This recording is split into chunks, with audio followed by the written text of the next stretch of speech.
Paz seja convosco. Glórias a Deus por você que se predispôs a estar aqui nesta manhã, para que nós pudéssemos aprender um pouco mais do Senhor. Nós, conforme eu já falo, nós não temos um grande templo, os lugares mais confortáveis, mas nosso objetivo é falar do amor de Deus, falar dos ensinamentos do Senhor. Não há nada mais importante dentro da casa do Senhor do que você aprender a se relacionar com Ele. As pessoas, elas se preocupam com tantas coisas. As igrejas têm pautado tantas coisas. Mesmo a ação social, que é uma ação, uma função da igreja, ela não é uma ação prioritária. Tudo fica em segundo plano quando se refere ao conhecimento de Deus, ao conhecimento do Senhor. Mas as pessoas, elas estabelecem novas agendas, estabelecem novas preocupações, novas importâncias, e muitas vezes os ministérios que são criados, eles acabam tomando lugar de Deus. Então a pessoa já não vai mais para cultuar a Deus ou para aprender de Deus, mas vai para um ministério de louvor ou para um ministério de qualquer sorte ou espécie, e as pessoas, elas trocam as prioridades. E o que acontece é que a igreja vai ficando cada vez mais fria, cada vez mais fraca. As pessoas, elas perdem a preocupação de conhecer Deus. Elas deixam de se preocupar com Deus. E nós temos na nossa igreja trabalhado este propósito principal, que é conhecer Deus. Não para que você seja oprimido, não para que você receba um cabresto ou uma direção em que você seja obrigado a fazer coisas. Nós, na nossa igreja, nós não obrigamos pessoas a fazerem coisas, porque não é esse o cerne do Evangelho. O cerne do Evangelho é que as pessoas, elas possam espontaneamente se render ao amor do Senhor, se render aos ensinamentos do Senhor, porque o Espírito Santo, ele não trabalha com violência. O Espírito Santo, ele trabalha com a ação amorosa. E nós temos que estar na casa do Senhor exatamente para aprender como nos relacionarmos com Ele. E esse é o nosso objetivo nesta manhã e em todos os cultos que nós nos reunimos. Nós estamos neste primeiro período trabalhando dentro do ser de Deus e seus atributos. Nós estamos trabalhando sobre a bondade de Deus. Nós já falamos uma breve revisão. Nós já falamos que essa bondade de Deus, ela se revela através do amor, através da paciência, da misericórdia e da graça. E esse primeiro tema é tão importante, porque nós temos visto cada vez mais a falta desse amor. Falamos da bondade de Deus como sendo um atributo dele, um atributo em que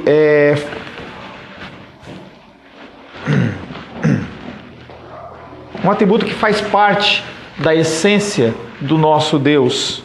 É natural para Deus ser bom. É natural para Ele ser bom. Enquanto o homem, ele tem uma inclinação para ser mal, Deus, ele é bom em essência. Não tem como Ele não ser bom. Ele não pode deixar de fazer o bem, mesmo Ele sendo soberano, porque é uma característica dele. Falamos também que Deus, ele é originalmente bom. A bondade dele não é derivada de outros seres, de outras situações. Ele não é bom porque nós reagimos positivamente ao que ele nos ensina. Ele é bom porque ele é bom. E a bondade dele não é finita como a nossa. Uma bondade que depende do que o ser humano faz para nós. A bondade dele é infinita. Nós falamos também que Deus, ele é imutavelmente bom. Não há nada que nós possamos fazer que mude essa bondade de Deus. Nós, seres humanos, não. Mas Deus, ele não muda. Mesmo que os homens mudem com ele, ele continua sendo uma pessoa cheia de bondade, porque é a característica dele. Falamos também na semana passada que Deus, ele é necessariamente bom. Não depende do exercício da sua vontade. Agora, hoje eu vou fazer um ato de bondade. Hoje eu vou numa favela. Hoje eu vou fazer uma casa, uma ajuda social em algum lugar. Vou visitar um asilo. A bondade de Deus não depende da sua vontade. Ele é bom porque Ele é bom. Tudo que Ele faz é produto da sua bondade.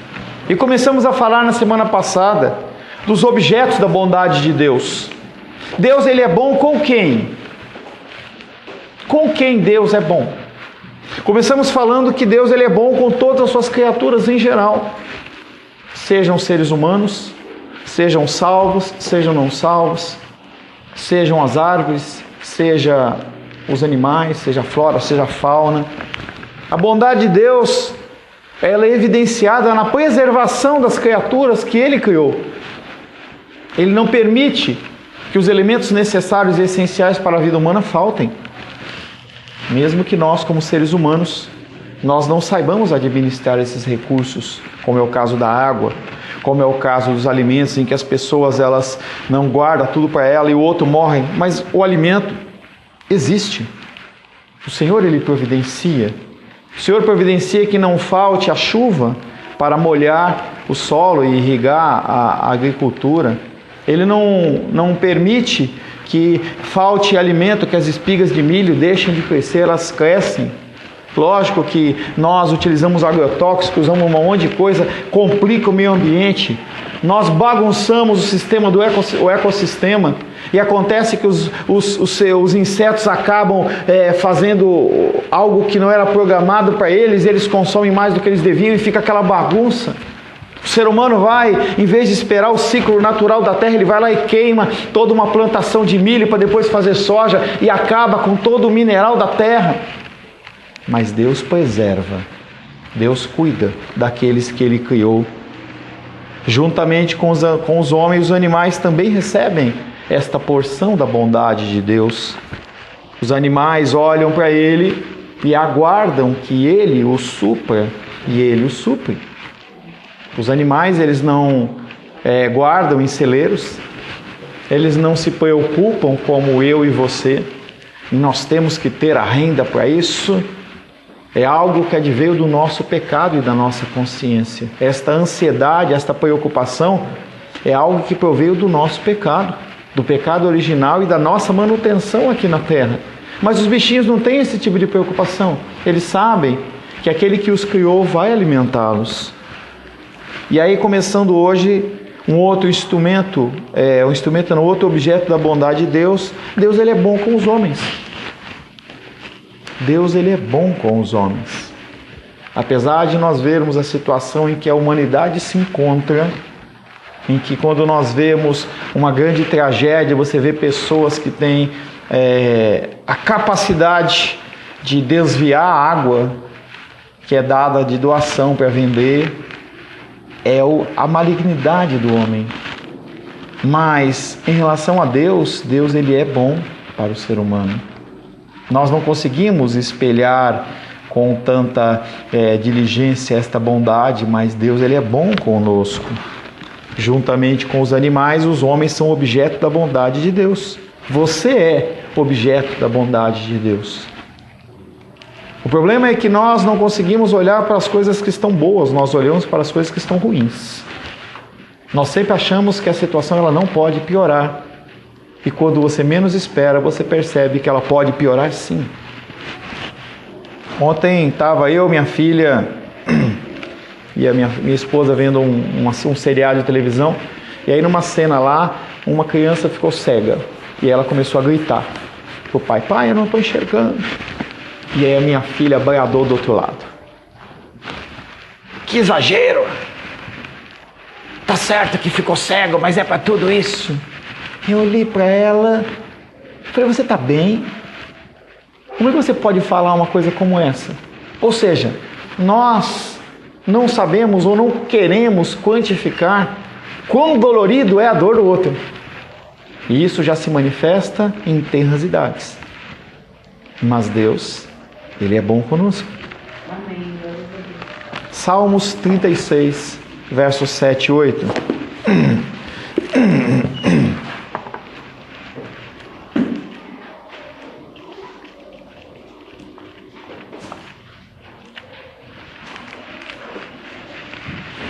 Por favor, Vânia.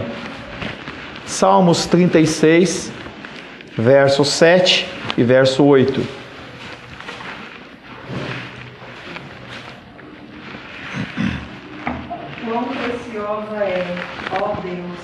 tua benignidade, e por isso os filhos dos homens se abrigam à sombra das tuas asas.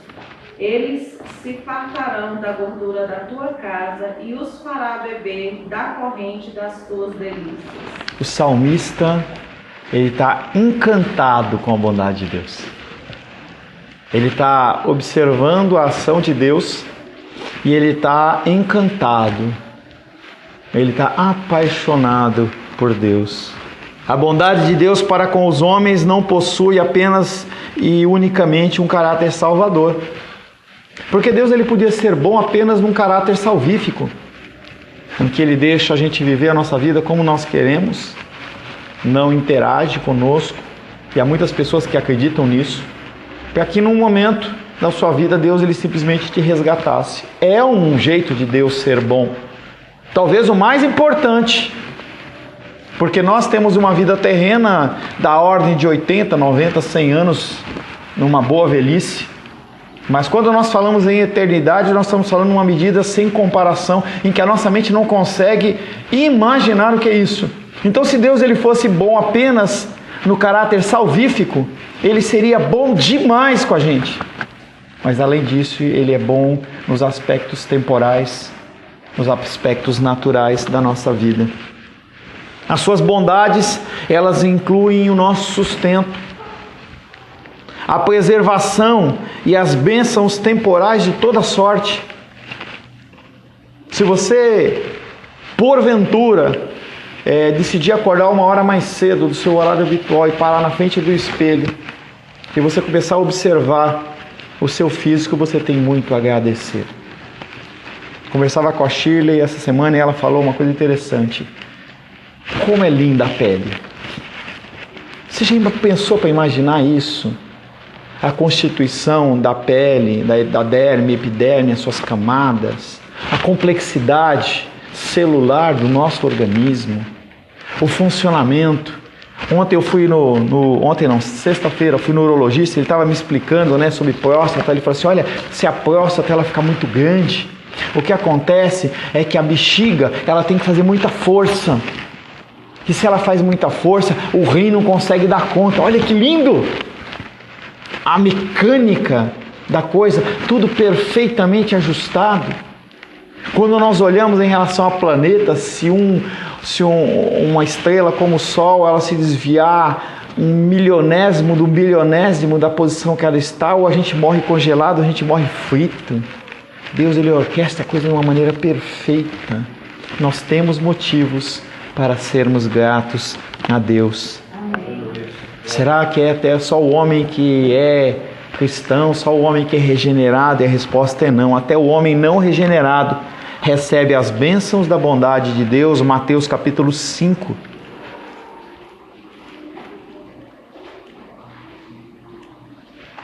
Mateus capítulo 5, verso 45.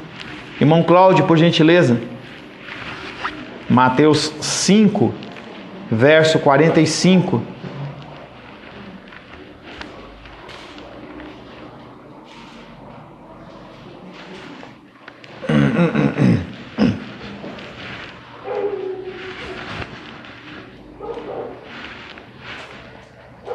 Para que sejais filho do Pai que está nos céus, porque faz que o seu sol se levante sobre os maus e bons, e a chuva desça sobre o justo e injusto. Deus ele é bom inclusive com os maus. A gente não consegue conceber, mas a gente vê nos desenhos que o bonequinho lá está andando, de um lado está chovendo, do outro lado não está. Deus podia fazer chover só no lugar onde moram os bons? Claro. Tem evidência disso na Bíblia? Claro. Se você olhar o povo na saída do Egito lá, aquela confusão de maldições e pragas, as pragas elas eram exclusivas, pelo menos as 3, 4 primeiras, exclusivas ao povo egípcio. E você vai olhar lá que estava tudo escuro lá, mas dentro da região do povo de Israel não estava. Lindo, maravilhoso. Deus ele pode conter, mas ele não contém. Primeiro, porque é uma promessa dele de cuidar das criaturas dele. Segundo, para manter a ordem no mundo, porque se assim não fosse, a gente ia ter pessoas extremamente revoltadas num grau em que esse mundo ele tinha se autodestruído. Por isso que Deus mantém essa bondade também entre justos e injustos. Dirigindo-se aos gentios ímpios da Ásia, Paulo lhes anuncia acerca de Deus. Atos dos Apóstolos, capítulo 14, verso 17. Daniel, por gentileza. Atos dos Apóstolos, 14, verso 17. Contudo, não se deixou ficar com esse mesmo falando dentro do céu, todas as estações frutíferas, enchendo o vosso coração de fartura e alegria. Ele sabe que nós nos alegramos com essa fartura, e mesmo sem nós merecermos, Ele nos concede. A gente estava numa onda de calorzão, reclamando do calorzão, Deus manda chuva. Aí a gente começa a reclamar da chuva. Esse é o ser humano. Nesse texto, a bondade de Deus é mais do que o simples alimento. Deus concede bênçãos de caráter emocional, quando os corações dos homens se enchem de alegria. Ele não só nos provê do alimento, mas Ele também enche o nosso coração de alegria. O prazer de você sentar e se alimentar. Daqui a 1 hora e pouquinho nós vamos estar juntos almoçando. Que prazer você poder colocar um alimento na boca e você sentir o gosto. E se tiver salgado, você sente que está salgado. Ontem a Rosângela estava fazendo um bolo e aí ela veio com uma colherzinha. Eu achei estranho. Experimenta aí. Chantilly, oba. Muito pequena a colher para ser um ato de bondade. Eu falei, tá bom, né? Fui com cuidado, né? Pus na boca, senti, eu falei, tá amargo. Ela fez uma careta porque estava amargo. Ela falou, o chantilly tá estragado. Eu falei assim, que bom que você não colocou no bolo, né? Aí ela foi, agora eu vou ter que sair. Eu falei, vai. Foi pro mercado, mas é um privilégio você sentir que uma coisa está amarga ou que não está amarga. Porque se você não sente, além do mal-estar, você também pode passar mal. Pode fazer mal para você. Essa alegria não pertence apenas aos cristãos, mas aos homens em geral, como produto da bondade divina para com eles. E o nome para isso chama-se graça comum. Claro que o ser humano muitas vezes utiliza essa graça comum de uma maneira errada. Estamos aí, daqui a alguns meses, o carnaval em que as pessoas elas vão se libertar, se soltar. E não é questão de você ser contra o carnaval, e sim contra as implicações desse carnaval, em que você vê as coisas que acontecem. A quantidade de crianças que são geradas 9 meses depois e abandonadas. E uma série de coisas erradas, abortadas, que nascem. O presbítero Sebastião, ele fala, órfãos de pais e mães vivos. Que é pior. Eu não sei o que é pior, se é você não ter pai e mãe, ou você ter um pai e mãe desta ordem, que são como zumbis. A manifestação da bondade de Deus tem uma variação de grau de acordo com a capacidade das criaturas em receber essa bondade.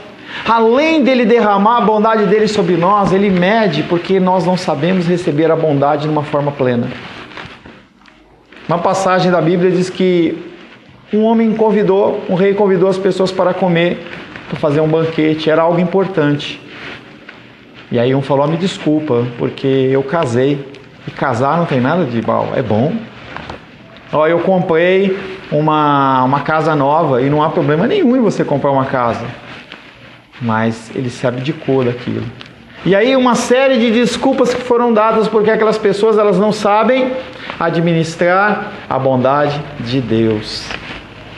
E se você não sabe administrar a bondade de Deus, o que acontece é que Ele as reduz ou as corta. Para algumas pessoas eu mandei um textinho ontem. Não foi para todas não. Mandei algum texto para as pessoas que às vezes as pessoas elas não sabem administrar a bondade de Deus. Aí Deus fala, porque eu te amo, eu vou fazer isso. Você tem que passar por isso. Porque eu não posso deixar você continuar caminhando e ir em direção à destruição. Então o que eu faço? Eu retenho a minha bondade. Eu como pai dói, mas eu sei que você como filho você precisa. Nós não sabemos fazer isso, mas Deus sabe. Eu estava meditando, acho que se não me engano é Salmo 106.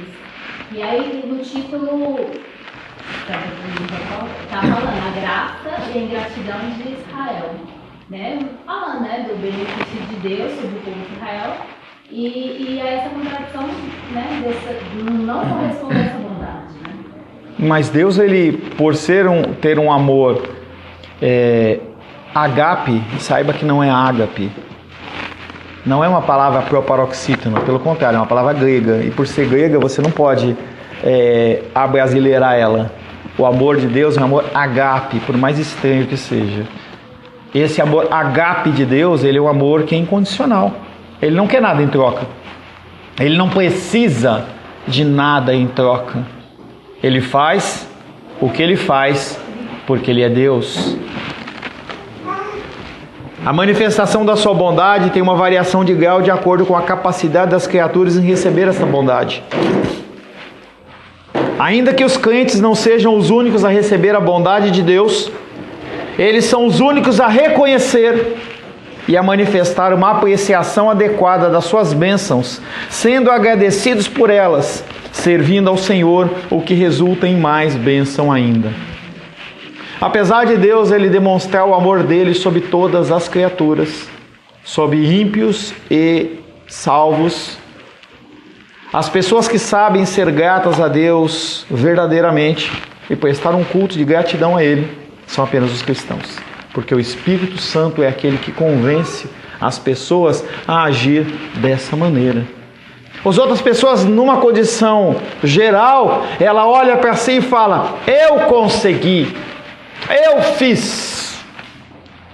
Nabucodonosor, ruim de tudo, comissionado por Deus para executar o juízo dele sobre o povo de Israel, começou a achar que ele era o Todo-Poderoso. E Deus manda um profeta pro ímpio e fala com ele: você para com isso, porque o que tem acontecido não é coisa sua, é a ação de Deus. E ele fala: oh, tá certo, tá certo, tá certo. Passa um tempinho, ele acorda do seu império, maior império da terra da época. Ele abre a janela do seu palácio e ele vê um horizonte assim, e ele olha e fala: eu sou demais. Tudo que eu conquistei vai a mais do meu alcance dos meus olhos. Eu sou poderoso. E aí a voz do céu vem: porque você novamente não reconheceu o amor de Deus, você vai passar 7 anos comendo capim que nem bicho. E por 7 anos aquele homem ficou como um bicho comendo grama. Até que naquele momento, em certo momento, o Senhor ele traz novamente a consciência dele. E ele, naquele momento, ele se vê comendo grama e ele fala: me perdoa, Deus. Me perdoa, Deus. Apenas os crentes são capazes de receber a bondade de Deus e reconhecer esta bondade. A bondade de Deus ela é notória na variedade de prazeres naturais providenciados para o deleite das suas criaturas. E Deus, Ele prepara as coisas para o nosso deleite. Cores, sabores, olfato, cheiro. Você não precisaria nascer de ser capaz de discernir se há cor ou se não há cor. E se o mundo fosse todo cinza? Qual a diferença que teria? Com certeza a C&A ia ser mais pobre, né? Porque as mulheres não iam ter tanta variedade de cor para escolher. As cores, elas são para a nossa alegria. As cores, elas alegram os nossos olhos, um doce perfume, um sabor. Deus poderia ter se contentado em fazer a nossa fome sem que a comida fosse agradável. Em algumas situações, as pessoas elas se alimentam de alimentos nutritivos, que é toda a necessidade do corpo do ser humano, mas não tem gosto de nada. Quão evidente é a bondade de Deus na variedade dos gostos que Ele tem dado a carnes, verduras e frutas. Essa semana minha filha falou assim: papai, eu gostei de abacaxi. Olha, 13 anos, você mole? Não é que nunca comeu, começou a apreciar. Porque ela colocou na boca a textura, o gosto. Isso, da parte de Deus, é bondade em extremo. A terra poderia ter sido igualmente fértil, sem que a sua superfície fosse tão variada. A nossa vida física poderia manter-se sem as flores bonitas que deliciam a nossa vida e exalam doces perfumes. A variedade das cores de uma flor. Se a gente parar para olhar uma orquídea, se você for parar para olhar uma orquídea, você vai ver como ela é linda, como ela é perfeita nos seus aspectos. Quando Deus compara as vestes de Salomão, Ele compara com o lírio do campo e Ele fala: nem Salomão se vestiu como um lírio do campo.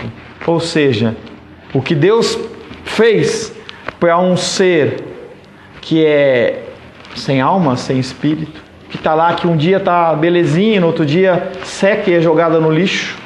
Semana passada a Menisa trouxe umas florzinhas que estão ali para minha esposa, e a esposa colocou ali, mas algumas já caíram e foram jogadas fora. E não é porque é o desprezo, não, é porque perdeu a sua beleza. E Deus não precisava ter feito desta forma. Poderíamos viver sem a música dos pássaros. Ontem, uns quinta-feira, eu estava lá na sala com a minha esposa, e aí uma cigarrinha fazendo um barulho lá fora. Você fica olhando aquele som, é um som bonito. Ou um pássaro, ou um grilo. Você começa a ver a natureza, ela se expressando. Aqui na nossa metrópole a gente tem mais dificuldade. Mas se você for num lugar mais afastado, numa fazenda, alguma coisa assim, o que vai acontecer? Você vai começar a ouvir mais. Você ouve a natureza de noite, é uma nova natureza. A natureza do dia, ela vai descansar, e a natureza da noite desperta, e ela exala e faz outros sons. Mas isto é assim, porque a terra está cheia da bondade do Senhor. Salmos 33, verso 5.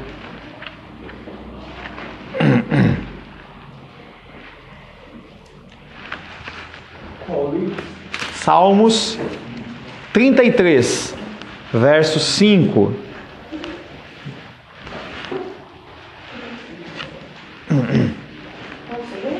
Pode? Ele ama a justiça e o direito. A terra está cheia da bondade do Senhor. Cheia no sentido de inundada, em que se nós começarmos a tirar os nossos olhos das nossas lutas e dificuldades e começarmos a olhar para as coisas que nos rodeiam, nós vamos ver que a bondade do Senhor, ela é sobre toda a terra. Que lições nós podemos tirar sobre a bondade de Deus? A primeira lição é que nós precisamos viver na dependência de Deus. Esse Deus que é poderoso, esse Deus que é bondoso, Ele exige obediência. Ele exige que nós, como criaturas, nós nos submetamos a Ele. Mateus capítulo 6.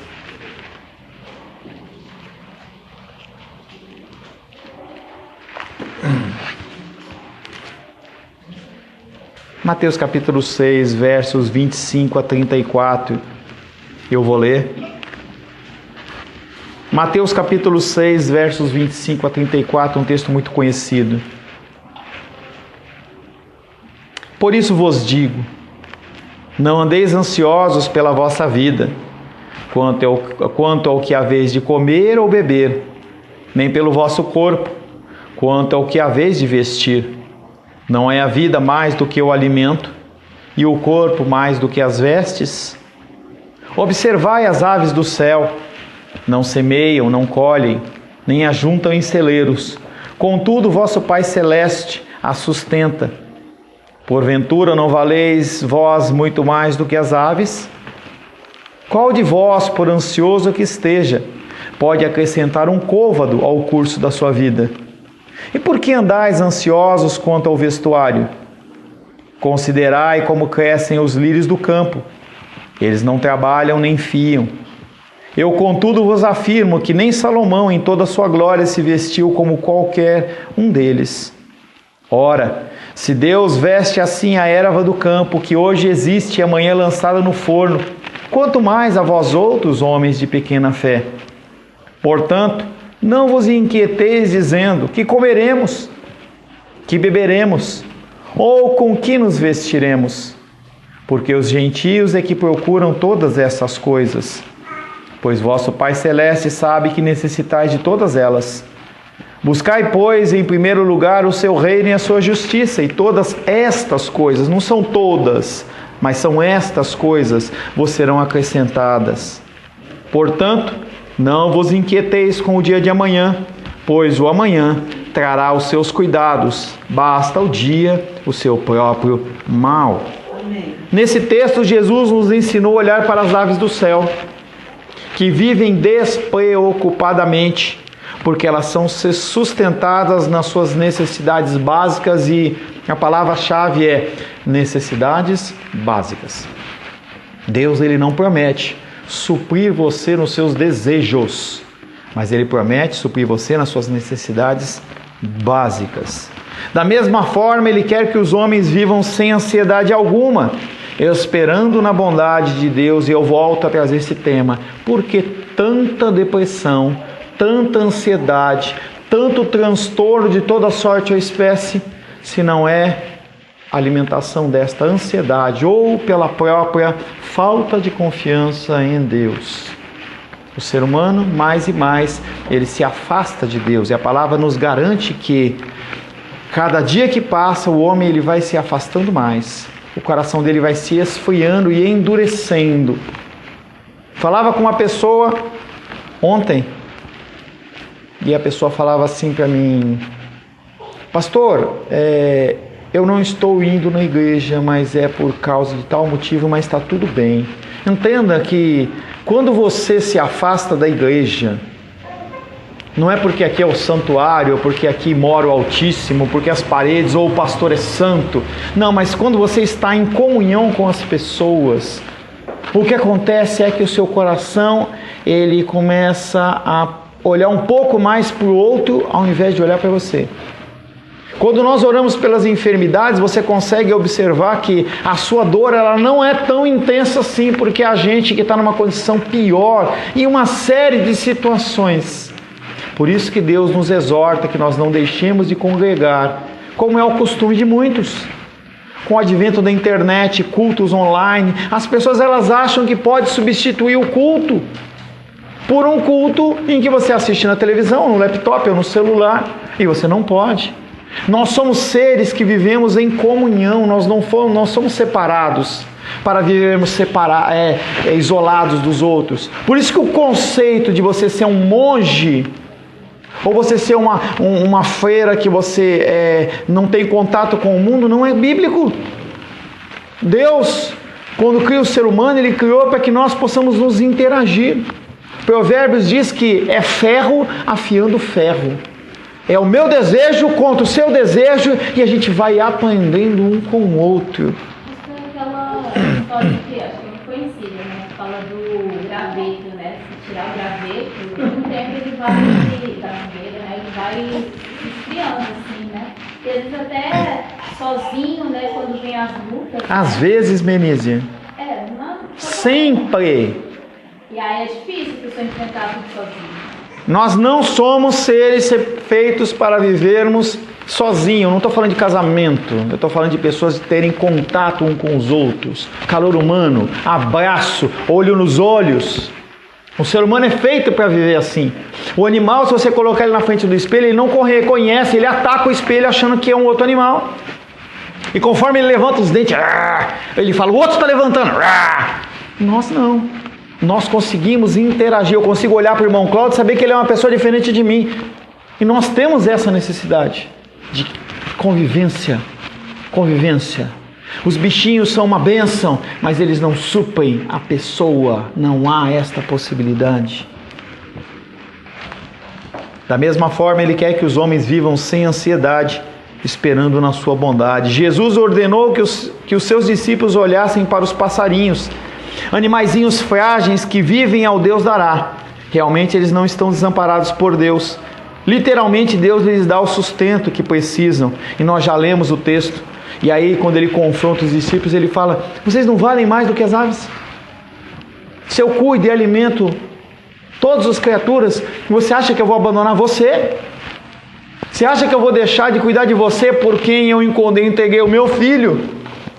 Porque Cristo não entregou o filho dele por causa da árvore, e nem por causa do boi. Ele entregou por sua causa. Se Ele entregou o maior bem, não é bem, mas a maior oferta que Ele podia dar, Ele entregou por você. Será que Ele não vai te entregar graciosamente as suas necessidades? Ele vai deixar você sofrer? Talvez eu como pai, ou você como pai, mãe, ou tio, tia, você possa fazer isso, mas Deus não. Não há esse senso de morbidez em Deus. No homem tem. Jesus foi mais longe ainda em sua argumentação. Ele tomou como exemplo a bondade de Deus com a criação inanimada. Se Deus tem cuidado da criação inanimada, como não terá cuidado dos seres humanos? E nós já lemos Mateus 6,30. Se Ele cuida da erva do campo, como é que Ele não cuida de você? Portanto, esse texto ensina especialmente que os cristãos devem viver confiantemente na dependência do sustento proveniente da bondade divina, e não é um aval para você não fazer nada, mas é onde você depositar sua confiança. O mundo carece de esperança. Nós precisamos saber em quem confiar, em que nós temos alguém que nós podemos pegar o telefone e falar assim: me ajuda, me ajuda. Estava aqui sozinho, tinha que subir essa porta, o Daniel chegou com a Menise e falei: você me ajuda? Que bom ter alguém com quem contar. Como é importante. O que nos cabe é não viver ansiosamente, mas esperar inteiramente na bondade do Senhor. Nós já lemos Mateus 6,31 e Ele fala: não vos inquieteis, que comeremos, que beberemos, ou com que nos vestiremos. Mateus 6,34, não vos inquieteis com o dia de amanhã. Você não consegue lidar nem com o dia de hoje, como é que você está preocupado com amanhã? Mas é isso que a gente faz. E eu também. A gente tem a provisão para o dia de hoje, a manutenção está lá, você abre a despensa, mesmo que tenha pouco, tem lá. E amanhã? E mês que vem?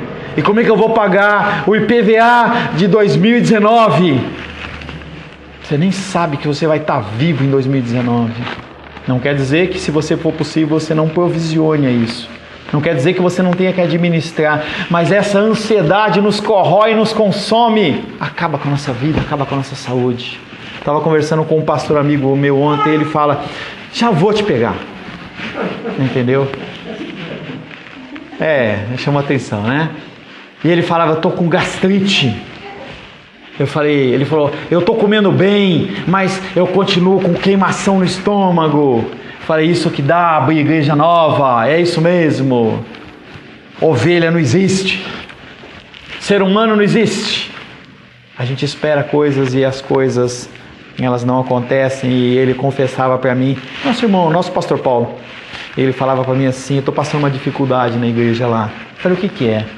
Ele falou assim: eu tenho um discurso diferente das igrejas daqui, da região.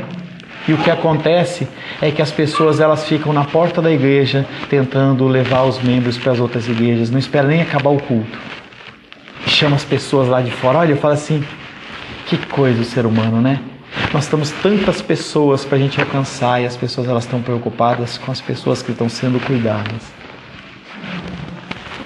Observe que Jesus considera a ansiedade pelas coisas essenciais da vida não é como um devaneio da sua parte, mas é como incredulidade.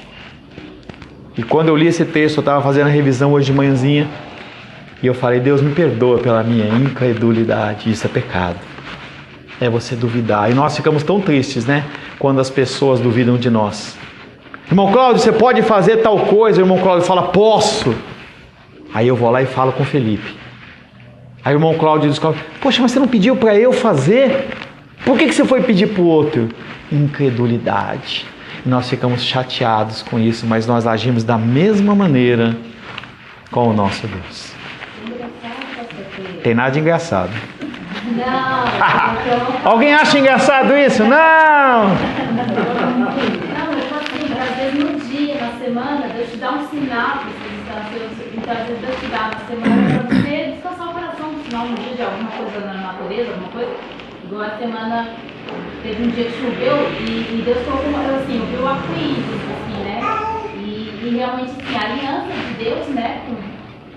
O arco-íris, a símbolo da aliança de Deus com a gente, né? E aí você vê que o cuidado de Deus e tudo. Mas quando chega no outro dia, você está, né, voltando a ficar ansioso, Deus te dá o sinal para sossega, descansa, né? Ele está sempre falando isso, né? Dando esses sinais que a gente pode descansar, mas quando chega outro dia, bate novamente. Né? E novamente Ele dá outro sinal. Porque Ele é misericordioso. Senhor, em nome de Jesus, agradecemos pela Tua bondade.